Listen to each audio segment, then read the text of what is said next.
This is Where We Live. I'm Lucy Nalpathanchel. Since March, 4 infants have died at separate home daycares. According to the Hartford Courant, the latest case was just last Wednesday in Norwalk. It's unsettling any time a child dies. What should parents know about choosing a daycare provider? We want you to join the conversation today, 860-275-7266. You can email us wherewelive@WNPR.org. Find us on Facebook and Twitter @WhereWeLive. We're going to talk about child care here in Connecticut. Later in the show, we'll take a snapshot of what's happening around the country and around the world in terms of providing child care and paid leave options for families. Before we get to that, though, I did want to speak about what's happening here with child care and daycare options. So in studio with me is Linda Goodman. She's acting commissioner of the Connecticut Office of Early Childhood, and Deborah Johnson, who's Division of Licensing Director at the same state agency. Linda and Deborah, welcome to the show. Thank you. So I started off the show just mentioning these cases. I'm curious, as acting commissioner of the Connecticut Office of Early Childhood, when these cases happen, what is the role of your office? The role of our office is primarily through our licensing division. When they are notified that there's an incident, they begin an investigation. We often work in conjunction with the Department of Children and Families and local police or state police. And in terms of subsequent enforcement actions, we work with the Attorney General's office. So can you give us an idea of how many daycare providers there are in the state that are licensed? I'll turn to you, Deborah. We license in 3 different categories. Family child care homes, there's approximately 2,100. Group child care homes, there's approximately 31, and they serve from 7 to 12 children. And child care centers, there's approximately 1,400, and they serve over 12 children. The family child care homes serve 6 children, with 3 children that may attend before and after school-age children. And Commissioner Goodman mentioned licensing. So walk us through that, because obviously many of us listening to the show, even myself, we have kids. We have to depend on daycare. So how do you make that decision in terms of, who do you go to? So can we walk us through the licensing process first? Sure.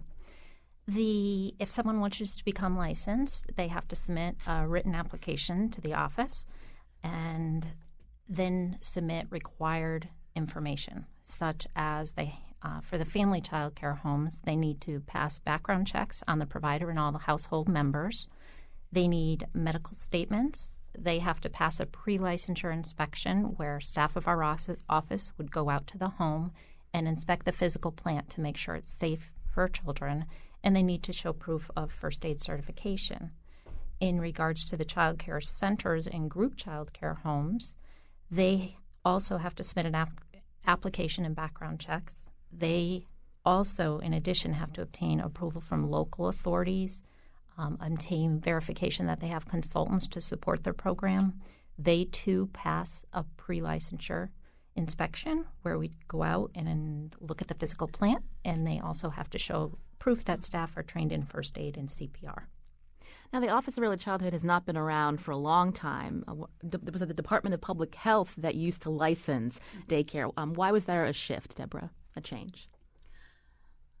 The state decided that it would be a good idea to bring together most all of the early childhood programs in Connecticut. So beginning in 2013 and then formalized in 2014, we transferred programs from 5 different state agencies to bring them together so that we have better integration.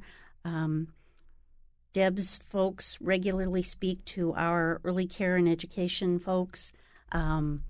She's been very involved in new regulations under the Child Care Development Fund that have more stringent quality requirements.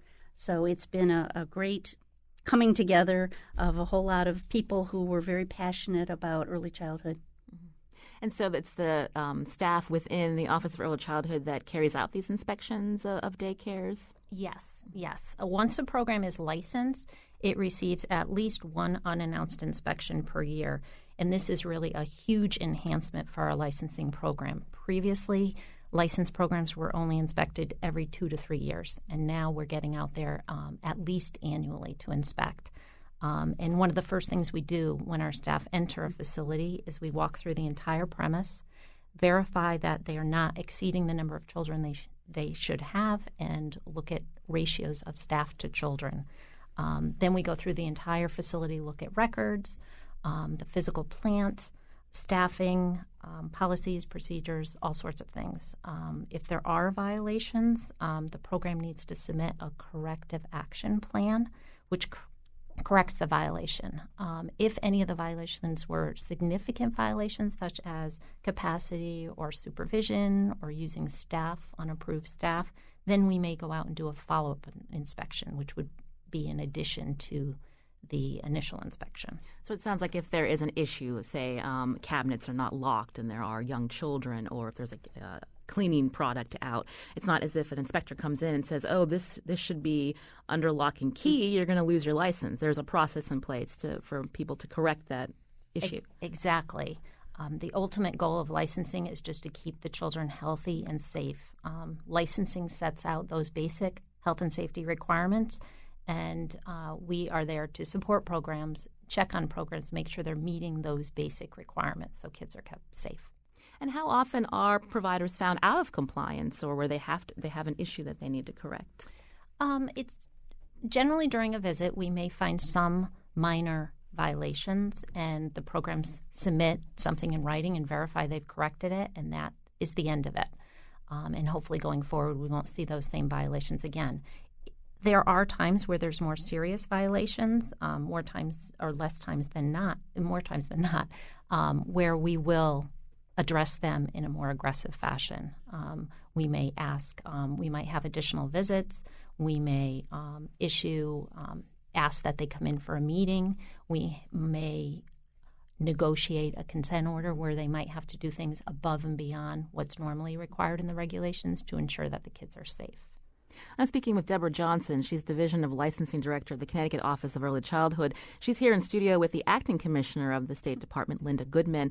We're looking at the choices of child care and how you make the right decision. If you want to join the conversation, 860-275-7266. We heard about licensing. Obviously, there are some states in this country that don't have such strict licensing requirements. So that's one plus here in Connecticut. We're going to hear more later in the show about how Connecticut child care stacks up against other states. But for parents that are listening who may have children at a daycare facility or at a home daycare, what is the best way for them to make the right decision? I'll turn to the Acting Commissioner, Linda Goodman.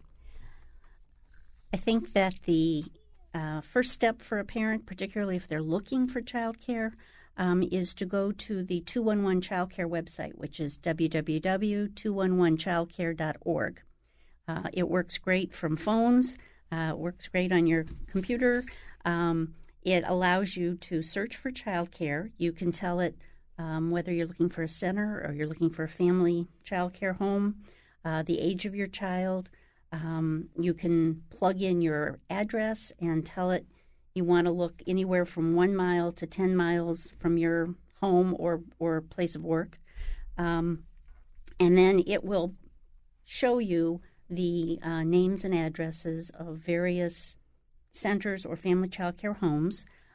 For the centers, it will tell you if that center is nationally accredited. The National Association for the Education of Young Children accredits child care centers. It'll also tell you what school district the center is in, the languages that are spoken, whether they have experience with special needs, what the fees are, when it was first established. The thing that it currently does not tell you is anything about the center's license. We are working over the next several months to bring that information from our e-licensing software over to the 211 website. But in the meantime, a parent can go to the OEC's website, which is www.ct.gov/OEC, click on licensing. Then you'll see a place to click that says to check if a program or youth camp is licensed. Click on that. Click on the online lookup tool, and that brings you to e-licensing. So e-licensing is a statewide licensing software that includes licenses on anybody who's licensed in the state of Connecticut for anything. Plumbers and real estate agents and contractors, they're all in there, but there are also child care centers and family child care homes in there. So when you're on that site, you tell the site what kind of license you're looking for, and you want to say child care center or child care family home. You can put in the name of the center you're interested in. You can just put in a town if you don't know the exact name, and it will bring up all of the centers or family homes in that town. When you click on one of them, it will give you the licensing history. If they're not there, then they're not licensed. But if they are licensed, it'll give you the history. It tells you when all of the last unannounced inspections were. If there are substantiated complaints, and you scroll down a little further on the screen, you'll see the history of the complaints, how they were resolved, and there's also a link to the licensing regulations. So if the complaint is citing a particular regulation, you can look that up. So, Deborah, I'll turn back to you. So, obviously, a lot of good information online about how to choose a daycare provider. But if someone's already has a child at a daycare center, already at a home daycare, what should they be asking of their daycare provider? Sure. It is definitely important to, as Linda said, especially in the beginning, make sure the program is licensed.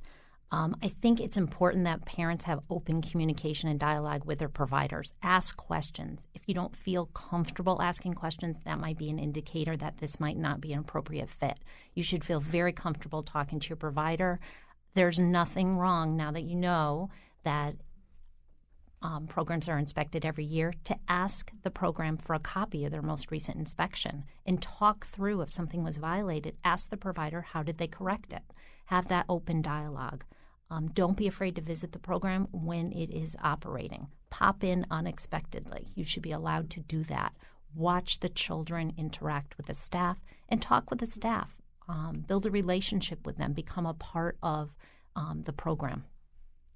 I've been speaking with Deborah Johnson, Division of Licensing Director at the Connecticut Office of Early Childhood, and Linda Goodman, Acting Commissioner of the State Department.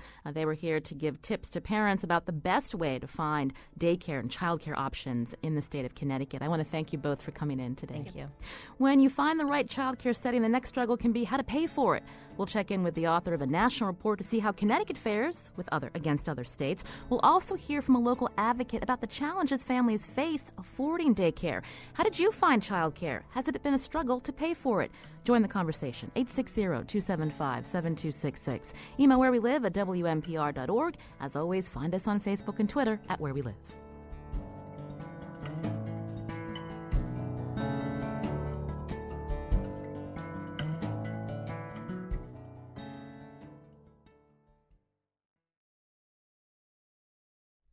This is Where We Live. I'm Lucy Nalpathanchel. If you work, chances are you've needed childcare at some point. A recent report finds Connecticut ranks high in quality of programs, and there's a lot of choices here. But like many things, quality doesn't come cheap. What does that mean for working families who already have plenty of bills to pay? I want to turn to our new guest in studio, Meryl Gay, Executive Director of the Connecticut Early Childhood Alliance. Welcome to the show, Meryl. Thank you for having me. We're actually going to hear more from the author of this national report on Connecticut and other states, but I wanted to speak with you about your work with the Alliance. I mean, who do you represent? We represent a broad coalition of the early childhood community, including providers, researchers, local early childhood collaboratives that bring together all of those providers at a local level. So there are about 100 member organizations. So talk about the child care options. Obviously, you saw the Care Index report that we're going to hear about in just a little bit. What's your take in terms of the options that are available here in the state? Well, I think the big takeaway from that report is that the system really isn't working for anybody involved. It's too expensive for parents. Providers are really on a knife edge of sustainability, and the people who work in child care are some of the lowest paid people around. Let's talk about the costs. So for people who don't have children and have to deal with child care costs, I think looking at that report, we're talking about 28% of a household's income is going towards child care. That's a big lump. Right. And it's not anything new. I remember 15 years ago when my son was in preschool. He happened to be at the CCSU preschool. And on a whim, I called CCSU to find out how much it would cost if he was 18 instead of 3. And it would actually have cost less to send him there as a freshman, as a commuter, than to send him to preschool. And that's still the situation. Right now in Connecticut, you're spending the average cost for center-based infant toddler care is $274, or that's $1,187 a month.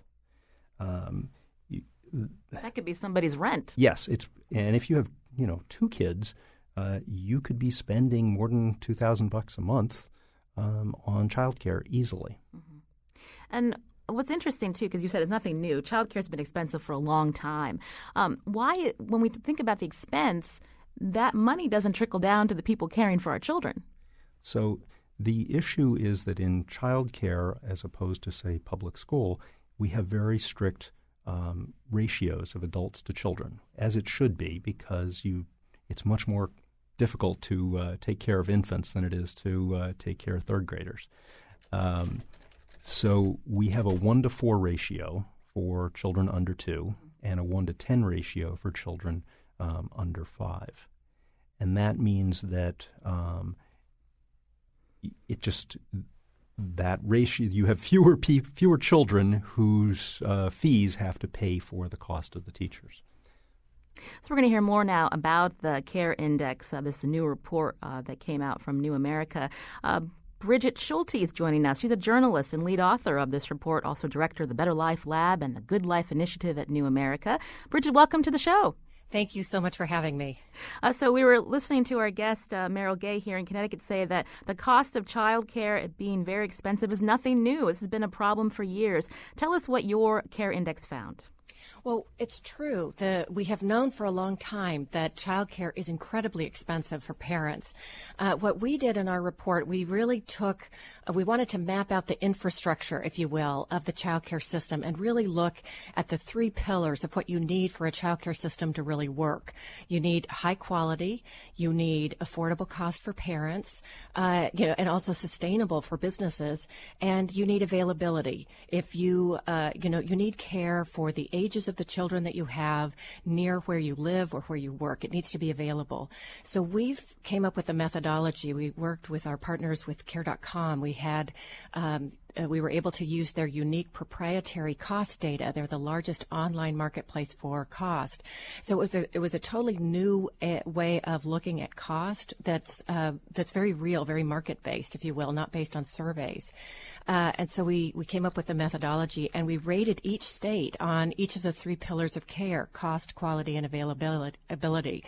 And the bottom line is that no one state is doing all 3 things well. We grouped the states into quartiles, if you will, from top to bottom, and then we really looked, and no one state is in the top quartile for all 3 pillars of care. Connecticut does come out very well in terms of quality and in terms of availability.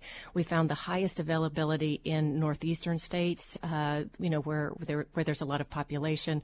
The lowest availability, probably not unsurprisingly, was in larger western states where there's a lot more rural population. But where Connecticut really did not fare well was in cost. It was rated number 24, so it was further down in the ratings. So the cost is incredibly expensive in Connecticut, as it is really across the country. We found that the cost of 1 year of infant care in either a center or a family home care center, which tends to be a little less expensive than center-based care, 1 year of infant care in either of those 2 settings was more expensive than 1 year of in-state college in 33 states, and that included Connecticut. So that's an eye-opening stat right there. Yes. The other thing is that you don't have 18 years to save up for that. Mm-hmm. I think what people don't recognize is why is it so expensive? And, I think there's been some discussion of this. It's bodies. You need more people to take care of smaller children, and it just costs money. And yet parents are really strapped. We were looking at child care costs as a percentage of household median income, and then also as a percentage of minimum wage income. And nationally, what we found is that child care cost is about 1/5 of the household median income. In several states, 1 year of care is more than rent and mortgage costs for many people. And for those on minimum wage, the cost of care is close to 2/3 of the minimum wage in the country. So these are exorbitant costs for families, and yet at the same time, on the other side, providers are making maybe 1% to 2% margins. You have a lot of mom and pop shops. You have small child care facilities that have sort of popped up because we've never really had we've never really had a systemic look at, what is it that we're trying to build? What are we trying to create here? So they're operating on 1% to 2% margins, and caregivers are making poverty wages. So the system really doesn't work for anyone. Just in Connecticut, most caregivers earn less than $10 an hour. In Connecticut, there was a study that we cited in our report. Caregivers earn about $10.70 an hour. So it's a little higher than the national average of $9.70 an hour. But that's still 51% of the state median income. It's half of what other people are making. In our report, we profile one teacher in Massachusetts, and she's been a early care and learning teacher for 30 years, and she's been on food stamps the whole time. About half of all caregivers make so little money that they qualify for some kind of public assistance like food stamps or Medicaid. So we looked at the big picture of care for everybody in the United States. And what we really concluded is that it's not a system. It's really broken, it's fragmented, and it's not working well for anyone. This is Where We Live. I'm Lucy Nalpathanchel. I'm speaking with Bridget Schulte, a journalist and lead author of the CARE Index, director of the Better Life Lab and the Good Life Initiative at New America. She's joining us from the studios there in Washington, D.C. In studio with me is Meryl Gay, executive director of the Connecticut Early Childhood Alliance. If you have a question or comment for our guests, 860-275-7266. How did you choose child care? How can you afford child care with these costs? Well, you can join the conversation again at 860-275-7266. I wanted to turn back to Meryl Gay here in Connecticut. We're talking a lot about the expense of child care, but we can't forget the importance of why we need quality care. When we think about birth to 5, the formative years, it's important to have quality care. But what happens to the families who can't afford this kind of care? Well, parents out of necessity, turn to kind of the gray market. There was once a time when it was perfectly normal for grandma to be taking care of grandchildren.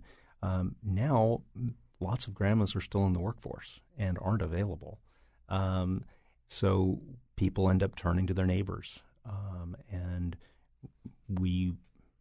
one of the things that those licensing inspectors do is check out unlicensed situations where, it is illegal in the state to be taking care of children for pay who are not related to you without a license. But every once in a while, they'll get a report saying, somebody next door is doing that, and they'll have to come out and close them down. And we were talking about this in the context of these 4 different cases since March here in Connecticut. Infants at home daycares, so they're not accredited, they're not a daycare center, they're people that are licensed. At least I think one of the reports is one of those incidences that the home daycare was not licensed. So there can be a danger there. But also, something Bridget had spoken about in terms of, the people that are taking care of our children, barely making ends meet. Can we talk about that from the Connecticut point of view? And, what options are there for these child care workers, and with certain regulations and requirements that are coming online for the kind of people that they're looking to hire now to work in daycare centers? So Connecticut has the highest level of accredited programs in the state, so our quality level is real high. One of the things that we have focused on in all of our subsidized programs is to try and increase the academic credentials of teachers. So by next July, half the teachers have to have a BA, the other half have to have an associate's degree, and by 2020, every lead teacher in a classroom is supposed to have a bachelor's degree in early childhood. The problem is that programs are having real trouble attracting and retaining those teachers at the wage rates that they can pay. The average preschool teacher is making in the neighborhood of $32,000, $33,000 a year. That's not a lot of money, especially if you're going into debt to earn a bachelor's degree in that specialized field. And the differential between working in a preschool and working in a public school is about $20,000. So a lot of those people who may be working in a preschool for a couple of years until they can get a job in a public school. So we have that sort of constant turnover, and that's one of the real drawbacks of a low-paid industry is turnover. We know that children do best when they have consistent caregiving relationships. And so that is a real problem. Bridget Schulte, is there something that you can add to that about having certain requirements for people to work in daycare centers, but that's not an easy thing to achieve as well? Well, one of the things that we noted in the report is that a number of states are moving toward requiring bachelor's degrees or higher degrees for caregivers. The data is really it's really mixed on whether that adds to quality or not. But the important thing about that kind of effort is to professionalize that force, to recognize that this is not just babysitting. This really is teaching. This is early care and learning. It's really clear. The brain science is so clear when you look at what happens 0 to 5. The brain is growing at the fastest rate ever in our lives. Every second, between something like 700 and 1,000 new neural connections are being made. And it's really important that all children have access to rich language and, language that's being taught, talking to them constantly from somebody who's memorable to them, somebody who has a connection, like a parent, a sibling, or, a consistent caregiver, somebody that you've developed a relationship with. And I think why we really need to look at that, and one of the things we called for in our report is, we really can't continue to expect to sort of fund this early care and learning system that everyone requires. We have a majority of children who are being raised in families where all parents work, either dual income families or single parents. The world has changed in the last several decades, and yet we've got a system that's still very geared toward kind of the 1950s, if you will. Kind of like a lot of mom's day out kind of programs that end at a couple hours in the morning. We really have not built the kind of infrastructure that we really need, and as a result, if you look at, say, the academic achievement gap, between, it's largely along socioeconomic lines. There's research that shows that the majority of that academic achievement gap is actually present the very first day of kindergarten, so that those 0 to 5 years are really critical when we're looking toward the future of our country, of equal opportunity for all kids, and that having that bond with a loving and well-trained caregiver is a really big part of that. Right now, say in the states that have required that kind of bachelor's degree, what you have is teachers have gone out and gotten the bachelor's degree. They come back and they're still earning these poverty wages, only now they have additional student debt on top of it. This is Where We Live. I'm Lucy Nalpathanchel. Today we're talking about childcare, how you find it, and how you can afford it. Join the conversation, 860-275-7266. I want to go to the phones. Liz is calling from Avon. Liz, you're on Where We Live.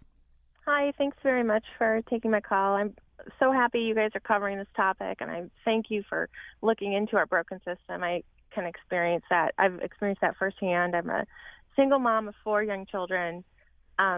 When I got divorced, I had to re-enter the workforce after being out for over 12 years. So I was coming back in making poverty wages myself and finding that all of my income was going to pay for childcare. and like you said, it's a lot of the childcare it's not suitable to your work schedule, whatever that might be. So you're really in a bind. And I've found that, my saving grace was going through the au pair programs that are out there and bringing these au pairs over from Europe. And, all of a sudden I had somebody in my home, another adult with, who was there. And if there was ever an emergency, they were flexible. They lived with me. My kids came to love them and knew them very intimately, and we're still in touch with them. But then in bringing these au pairs over, I really then got a much deeper understanding of how broken our system is. When you hear from these girls from Finland, from Germany, from France even, how they're astounded, not only forget about health care, but our child care. In Finland, they have state-sponsored child care so that there is not this huge burden placed on families. And when you consider, the argument against Europe is, oh, well, they pay more in taxes. Well, but how can you say that that's a bad thing when we're taking care of our country? We're taking care of the future of our country. And if you don't do that, we're not going to have a very great country down the road. Well, thank you, Liz, for sharing some of your story. Some good points there. I wanted to turn back to Meryl Gay. For people who, I wanted to speak about subsidized programs for people who can't afford, to have nannies or to find some flexibility. What then? Well, that's where the Care for Kids child care subsidy program is supposed to fill the gap. Unfortunately, Connecticut's program is now closed as of August 1st. You can't get a child care subsidy because a number of relatively good changes came down from the federal government, but that increased the state's cost. So we currently have a record number of children on the Care for Kids program, but it is closed to all new families except for those exiting the TANF system. Have you been hearing from a lot of these families that have been closed out? What do they do? They're really up a creek without a paddle. If you're a minimum wage worker, you can't possibly afford to pay the market rate for child care, but you need child care in order to work. So you have to turn to family or the gray market. We're getting a few tweets into the show. Another listener, child care for me costs as much as my mortgage. I'm not sure how low-income families make it work. Another costs less to send a freshman to Central Connecticut State University than to send a toddler to preschool. And Ryan tweets, I'm seriously contemplating self-employment, stay at home, because it will pay better than working full-time and sending daughter to childcare. I wanted to turn back to Bridget Schulte. She's down in Washington, D.C., the director of the Better Life Lab and the Good Life Initiative at New America. She's the lead author of the CARE Index. So, Bridget, we know the system is fragmented. There's a lot of problems. What are some solutions? The system is fragmented, and I just want to say, it's a problem not just for those at the lowest end of the socioeconomic spectrum, although it is a critical problem for them. It's a problem for everyone. Just like one of your callers, we profile a family who are paying more than their mortgage, $34,000 a year for 2 kids. It's a burden for everyone. Parents pay 60% of the cost of childcare in this country. The government pays about 39% based on, and that's largely through the subsidized program, and businesses pay maybe 1%. For a while, people thought on-site childcare would be the answer or a great solution, but there's only 7% of all companies that offer on-site childcare, and that's down from 9% a few years ago. So very few business solutions, if you will. Businesses only spend about 2%. There's only 2% of businesses who actually invest any of their own money into childcare. So we're really focusing on, it's a broken system that's basically subsidized by poverty wages for caregivers and strapped parents. So the solutions are really to look at this as investment. If you look at, say, K through 12 education, we subsidize that. We think of that as an investment in the future in society. The cost to educate one child is about $12,000 a year on average, and yet the costs, as we show, are about $9,000 in the 0 to 5 range, and we expect parents to cover the entire cost of that. So, in terms of big picture solutions, we really need to have everyone come to the table. One of the reasons why Liz mentioned, looking at Europe, the United States is the only advanced economy that does not have a paid family leave program, and many other countries look at paid family leave as infant care. That's how they take care of their infants, is they make sure that the parents are there, that they can afford to be there for, in some cases as much as, like in Iceland, it's 9 months, 3 months for the mom, 3 months for the dad, and 3 months for the family to share. So in those really critical years where the baby can't even sit up and you need to be very careful and, put the baby to sleep on the back, where you have a lot of some of the infant deaths, the very tragic deaths in the unlicensed care, the parents are the ones that are taking care of them. So what we really call for is having everyone come to the table. In the United States, we also took a very different tack. Back in the early 1970s, there actually was an effort that passed both houses of Congress. It was a bipartisan bill that would have created a national infrastructure of high-quality, affordable care for everybody on a sliding scale depending upon your income. And that was vetoed at the time, likened to communism, that this was sort of a terrible, terrible way to go, that babies really belonged home with their moms. It was and at the time, the argument was made, well, this is a private responsibility, not a public one. And in our report, we're really questioning that and saying now it's time to come back to the table and say, is this really something that should remain a private responsibility, or is this something that we all should invest in and take responsibility for? And we're going to talk about paid leave after we come back from the break. But Meryl, did you want to add something before we go to a quick call? I actually want to talk about paid leave, so let's do that. Okay. So let me take a call now. Josh is calling from Hartford. Josh, you're on the show. Hi, I'm a child protection lawyer. I work for the Public Defender's Office in Connecticut, and one of the other consequences that's worth mentioning here, especially for poor parents, is that when they're trapped between losing a job and getting child care, they're forced to settle for sometimes what they know is suboptimal child care from a relative who they know is drinking, or from a teenager who isn't so responsible. And when something goes wrong, the Department of Children and Families will hold that parent responsible. It doesn't matter. They had no other options. So I see often that this is a way that families get involved with child protection services, really for a lack of resources to get good child care. Well, that sounds like a shame when that happens. Meryl Gay, did you want to add to Josh's point? Well, that's sort of the ongoing effort to criminalize poverty in this country. Mm-hmm. We have lots of places where poor people get involved with the law simply because they don't have any other options but to do something that's sort of on the margins. So what can our General Assembly do? I know we're talking about, we mentioned paid leave. I know there has been a study the last couple of years of something called a paid leave fund. So it would be 0.5% that would come out of a person's paycheck, but the business community is lobbying against that. Right. It would create essentially an employee-funded paid family leave system of 12 weeks. I wanted to point out that in this country, in 25 states, it's illegal to take a puppy from its mother before 7 or 8 weeks. And yet 1 out of 4 working women returns to work within 2 weeks.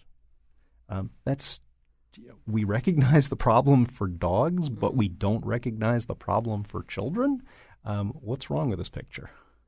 Well, I want to leave at you at that point. Meryl Gay is Executive Director of the Connecticut Early Childhood Alliance. You can stick around for the next break, because when we come back, we're going to continue our conversation with Bridget. We're going to shift to the policy that relates to child care, what we've just mentioned, paid family leave. The U.S. doesn't mandate it. Many parents go back to work, as Meryl said, putting their babies in daycare much earlier than they'd like because they can't afford to be staying at home not getting paid. Why do we lag behind most nations in the world when it comes to paid leave? We're going to hear what Canada does. That's coming up after the break. This is Where We Live.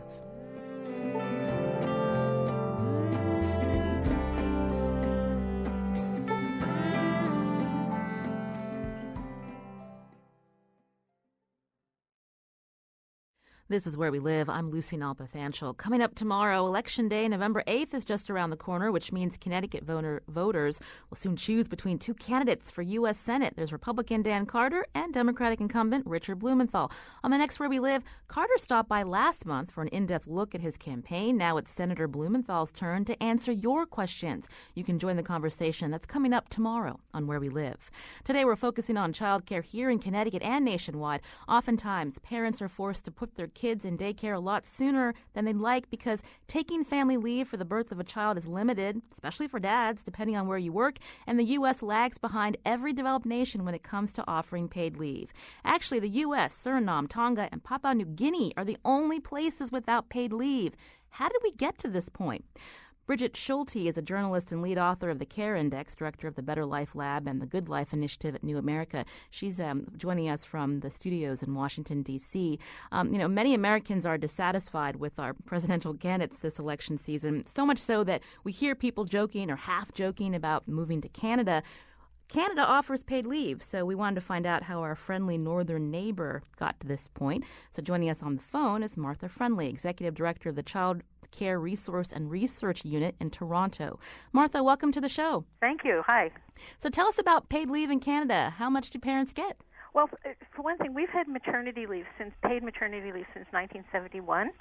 So it's been upgraded a number of times, and right now in Canada, outside of Quebec, it's about a year, and it's paid at a up to 55% of wages, up to a ceiling.